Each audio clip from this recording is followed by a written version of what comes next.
reporting, you know, the atrocious reporting on National Public Radio and on the BBC, which is taking mostly the Israeli version.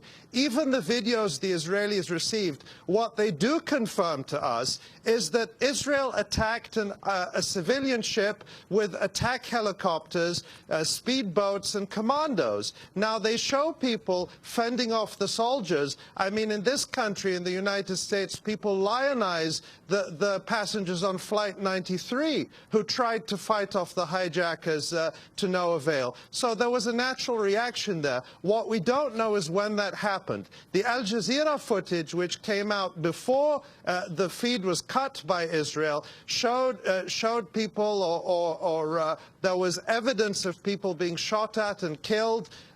As soon as the Israelis attacked, Haneen Zo'bi, the member of parliament in the Knesset, the Palestinian who was released and gave a press conference today, talked about a sudden attack with sound bombs, tear gas, explosions. The same, the Al Jazeera journalist who was released said the same thing.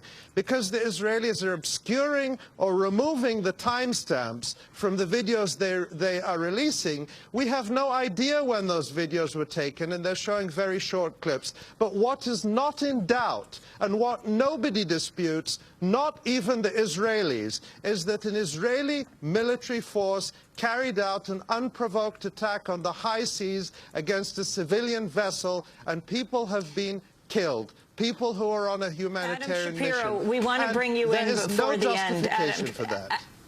Yes. Adam, we want to bring you in before the end because in addition to what happened on the high seas, you have the West Bank attack on a young Cooper Union art student, a student in New York who was in the West Bank. Can you explain who she is and what happened? As you said, Emily is a 21-year-old Cooper Union art student who is there in the West Bank joining the International Solidarity Movement as an activist protesting what's going on in the West Bank. I mean, obviously, Gaza is very bad, but there continues to be land confiscation, home demolitions, the building of the wall in the West Bank. Emily was attending a protest at Kalandia checkpoint demonstrating against what happened to our flotilla.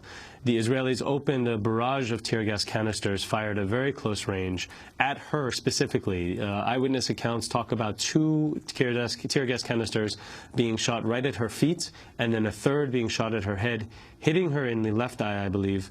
And we have received word from the doctors that she has lost her left eye.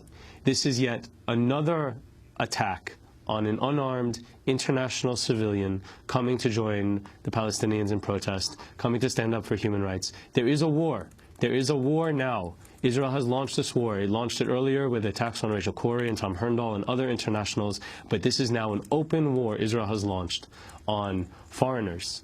There is no citizen. There should be travel warnings issued now to all foreigners trying to enter Israel or the occupied territories. You are targeted by Israel.